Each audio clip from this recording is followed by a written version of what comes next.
affiliation, please, and your question. Andrea Adelson, ESPN.com. Jim, good to see you in person.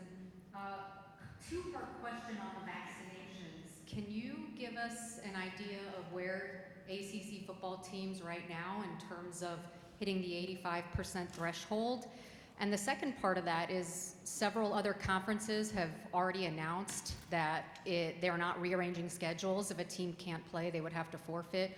Wondering why the ACC still is waiting to make a decision on that. Andrea, can you wave your hand so I can see you? I've lost you here. Great to see you. Semi in the dark. We had a chance to get with our athletic directors yesterday. We have over half of our group is above that 85% threshold, with several others on the cusp.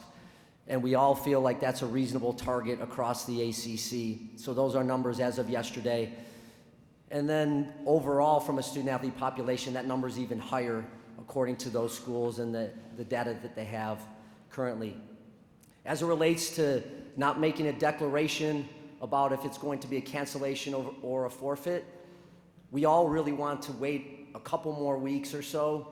I think there's some more information that we're going to be able to gather. I think we'll understand the variant a little bit.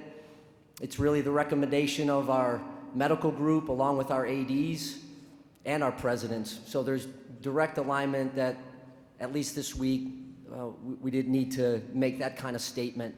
It will be forthcoming, and we certainly will be transparent when that decision's made, and we'll let everybody know. We're going to come right down here in our center aisle, about halfway down. There we go. Please give us your name and affiliation, your question. Hello, this is Raphael Haynes with the three-point conversion. Now with the rule that allowing players to take advantage of their name, likeliness, and images, what are your thoughts on it, and are you all coming up with any courses or anything to help the players out, knowing that they're dealing with so much amount of money? So let me just state a little bit, and it's nice to see you. Thank you for being here. I can't tell you how proud I am of our 15 schools and how they navigated this uncharted territory over the last 6, 8, 12 months to what eventually came to fruition on July 1st. There's been constant education going on our campuses. The ACC office itself tries to help supplement some of the questioning. There's been education across, again, our footprint. The success stories are many. We're seeing all of it around the country. And I think it makes all of us feel a sense of gratification that we can do this thing, but we have some real challenges ahead if we don't get national legislation. And I want to just speak about that because I think that there's incredible opportunities for our student athletes coming, but we need a national standard. Everyone expects us to play a national competition schedule, and we go all over the 50 states. That not having a national standard will cause major disruption. You're already seeing across the country the wide-ranging disparity at times, depending on what state you're in and what people are able to do. And so that's one. Second is we have to have some help on antitrust. We can't sustain constant litigation to the enterprise of college athletics. That has to be wrapped into it. I think the third element for name, image, and likeness for us as we look into the future is what can we do to help our student athletes once they leave school from a medical standpoint? Can we provide some additional medical care for them? Can we mandate that 2, 3 years, whatever that looks like over a period of time? Some schools are doing it, but we certainly don't have uniformity across 351 schools, at least at the Division I level. Can we mandate also an opportunity for all student athletes to come back to school? That can be wrapped into this legislation. And then finally, it can't be a recruiting advantage. It just can't. And the equity from those resources have to be equally distributed. Most of our student athletes, the 500,000 that compete nationally, are Olympic sports student athletes. So that continues to be the mantra and call. What I hope doesn't happen is that because we've had some success here and we've seen these great stories of student athletes being able to use, rightly so, just like students, their name, image, and likeness, that we lose the sense of urgency in our conference, and I'll finish here, in our conference, we have 4 schools with state legislation, or 4 states with state legislation. We have 2 with state directives, and we have 4 that rely on the NCAA rule. And you can see within our 15 schools and our 10 states, there's an unevenness to what student athletes can do. So I'm looking forward to seeing where this goes. We need federal help, and I think that we'll get it, but I hope it's sooner rather than later. We'll take our next question. We're going to stay on your left side, right there in a 3rd row. Let us get you the mic. Name and affiliation, please.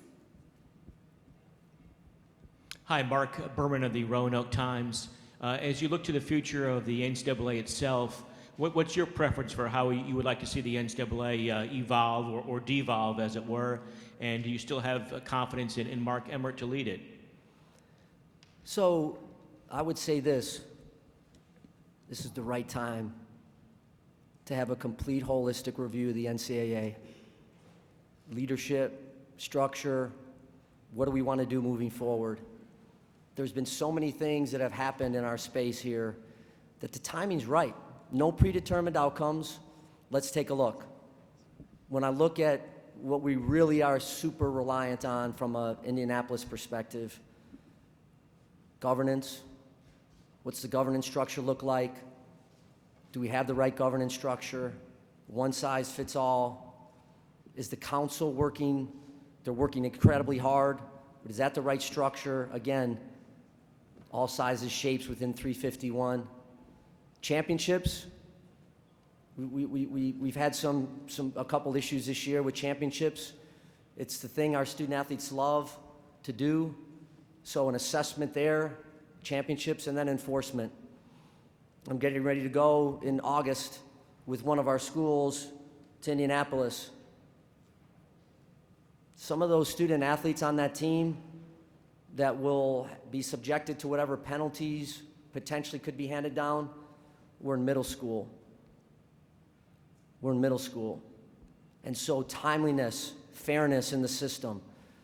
That being said, the NCAA also has done a lot of great things and continues to do some really good work. So this thing isn't dumped on Indianapolis. I think we all have our fingerprints on the responsibility we have as leaders, whether it's commissioners or athletic directors or presidents.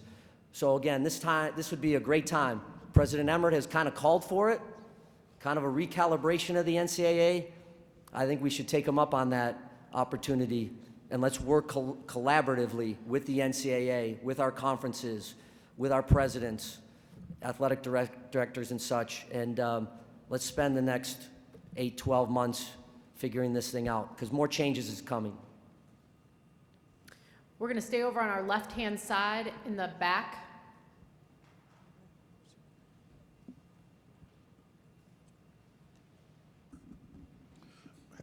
Hi, Jim. Mike Nislek from the Roanoke Times. Posted your announcement about the Virginia Tech Notre Dame game on social media, and some fans are frustrated. They rely on Comcast and can't get the network. Has there been any progress made in a deal? Because many areas in our state have, that's the only option, Comcast and ACC Network obviously on there. Can you speak to the progress that's been made on possibly getting it before the season? Thanks for being here and appreciate the question. It's one of the top priorities I've had. I've been to Bristol. I had some great conversations. Jimmy Pitaro, Burke Magnus, and the group. We have a tremendous relationship. Distribution is critical for us. And when I visited those 15 institutions, that was kind of the cry of all of our schools is how do we get distribution wider? I think we have a great plan coming up. A lot of the carriers and providers, including Comcast, renewals coming up this late summer and into the fall, and I think we're making tremendous progress with them. Those frustrations are real, and we'll never be the conference that we need to be until we get some of those issues taken care of. So I think we have a great strategy. It's been top of point every conversation that we've had with our TV partners. They understand it, they get it, and so we're hopeful to make a big dent in the distribution piece coming up.